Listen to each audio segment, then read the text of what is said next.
Wusstet ihr, dass etwa 10 bis 20% des täglichen Sprachgebrauchs aus festen Wendungen und Phrasen besteht? Sie machen die Sprache lebendiger und lassen euch authentischer wirken. Aber nicht nur deswegen ist es nützlich und wichtig, sie zu kennen und zu verstehen. Man braucht sie auch, um Missverständnisse zu vermeiden. Deshalb erklären wir euch heute 3 typische Redewendungen und zeigen euch, wie sie im Dialekt klingen. Und ganz nebenbei lernt ihr noch viele typische Dialektphänomene.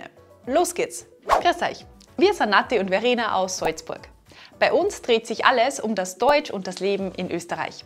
Wir begleiten euch von eurem ersten Kontakt mit dem Dialekt bis hin zum Moment, wo Gespräche verstehen kein Problem mehr ist. Wenn ihr unsere Videos öfter schaut, wisst ihr, dass wir gerne lesen. Lesen ist eine super Strategie, um eure Sprachkenntnisse und euren Wortschatz zu erweitern und zu verbessern. Wir haben vor kurzem dieses Buch gelesen und darin viele ganz typische Phrasen und Redewendungen gefunden. 3 davon haben wir für euch heute mitgebracht. Die erste ist auf dem Spiel stehen. Kennt ihr das? Nummer 1. Auf dem Spiel stehen.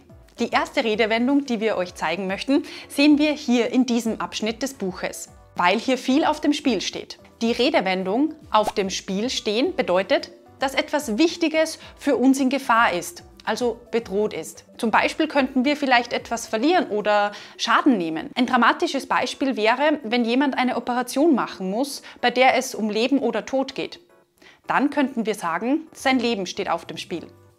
Das Leben des Patienten ist also bedroht. Er könnte tatsächlich bei der OP sein Leben verlieren. Im Dialekt klingt die Redewendung so: auf dem Spü steh.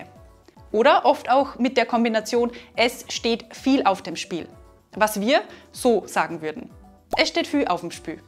Hört ihr, dass viel und Spiel sich zu Fü und Spü ändern? Das ist etwas Typisches. Vokale oder Doppelvokale, besonders in Kombination mit einem L, ändern sich häufig im Dialekt. In unserem Beispiel verändert sich die Kombination Doppelvokal IE und L zu einem Ü. Das nennen wir auch L-Vokalisierung, weil das L eben nicht mehr ausgesprochen wird, sondern stattdessen ein Vokal gesprochen wird. Hier noch ein paar Beispiele mit der Redewendung.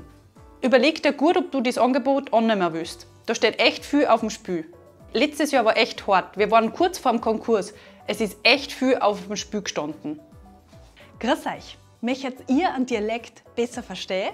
Dann schaut bei uns auf Patreon vorbei.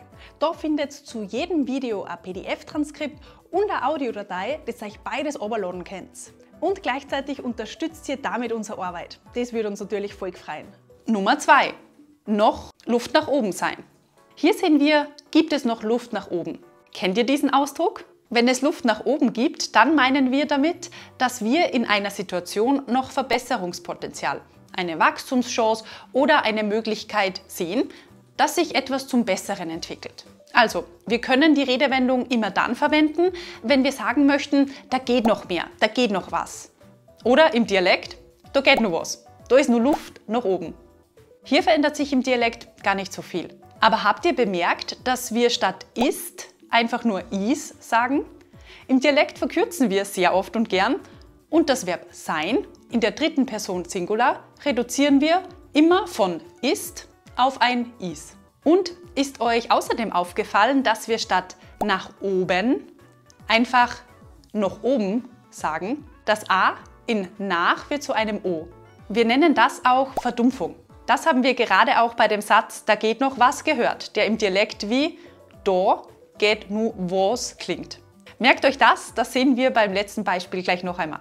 Hier noch ein paar Beispiele mit der Redewendung. Das Training läuft schon gut, aber da geht noch mehr, da ist nur Luft nach oben. Da war noch so viel Luft nach oben gewesen, aber sie hat vorher aufgegeben. Übrigens, hier hat die Deutsche Welle noch andere Redewendungen mit dem Wort Luft erklärt. Es gibt nämlich einige davon im Deutschen. Schaut da gern vorbei. Und jetzt haben wir noch die letzte Redewendung für euch. Sagt euch ein Katzensprung sein etwas? Nummer 3. Ein Katzensprung sein. Hier sehen wir die nächste Redewendung. Ein Katzensprung sein.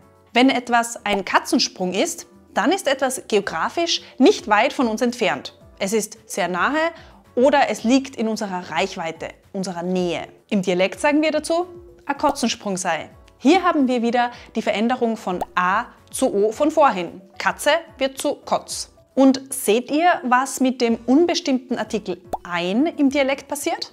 Genau, wir sagen einfach a. Das ist auch sehr typisch. Alle unbestimmten Artikel im Dialekt werden im Nominativ zu einem a. A Kotzensprung, a Spü, a Luftzug. Praktisch, oder? Wenn ihr noch mehr zu den Artikeln im Dialekt lernen möchtet, schaut euch unbedingt unsere Videoserie dazu an. Hier noch 2 Beispiele mit der Redewendung. Müssen wir von da nach London zum Lokal gehen? Na, gar nicht. Das Lokal ist ein Katzensprung vom Bahnhof. Und seid ihr vom Hotel lang in die Innenstadt gegangen? Na, das war echt super. Das Hotel war nur ein Katzensprung vom Hauptplatz weg. Und? Könnt ihr euch nur an alle Redewendungen von heute erinnern? Schreibt uns jetzt gern einen Beispielsatz mit den heutigen Redewendungen unten in die Kommentare. Und was steht bei euch vielleicht am Spül? Wo ist bei euch nur Luft nach oben? Und was ist von euch nur ein Katzensprung? Wenn ihr jetzt Lust auf mehr Redewendungen bekommen habt, dann schaut gleich hier weiter. Wir verabschieden uns für heute. Danke, dass ihr wieder mit dabei wart. Wir sehen uns nächsten Samstag zu einem neuen Video wieder. Bis dahin wie immer nicht vergessen, gemeinsam macht Deutsch und Dialekt in Österreich doppelt so viel Spaß.